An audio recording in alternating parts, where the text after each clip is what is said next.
সঁচাকৈয়ে আজি এটা আমাৰ অতি ঐতিহাসিক দিন আৰু আমি অতিশয় আনন্দিত আৰু সুখী হৈছোঁ যে নুমলীগড় শোধনাগাৰ 2000 চনৰ পৰাই ইয়াৰ যদিও আমাৰ প্ৰডাকশ্যন আৰম্ভ হৈছিল বিভিন্ন কাৰণত কেতিয়াবা ক্ৰুডৰ নাটনিয়ে হওক বা অন্যান্য কাৰণতেই হওক আমি ইয়াৰ সম্পূৰ্ণ কাৰ্যক্ষমতা 3 মিলিয়ন মেট্ৰিক টন প্ৰচেছিং আজিলৈকে হোৱা নাছিল আৰু প্ৰথমবাৰৰ বাবে এই বছৰ আমি আজিৰ এই দিনটোত আমি 3 মিলিয়ন মেট্ৰিক টনৰ শোধন খাৰুৱা তেলৰ শোধন আমি সম্পূৰ্ণ কৰিছোঁ। গতিকে নিশ্চয়কৈ ই এটা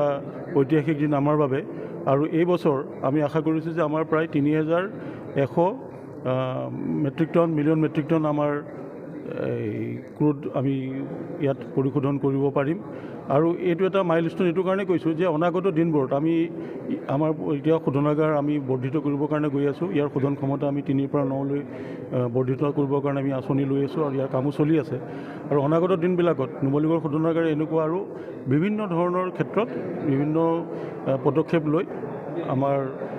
অসম তথা ভাৰতৰ মানচিত্ৰত এক উল্লেখযোগ্য স্থান গ্ৰহণ কৰিবৰ বাবে সক্ষম হ'ব বুলি মই আশা কৰোঁ।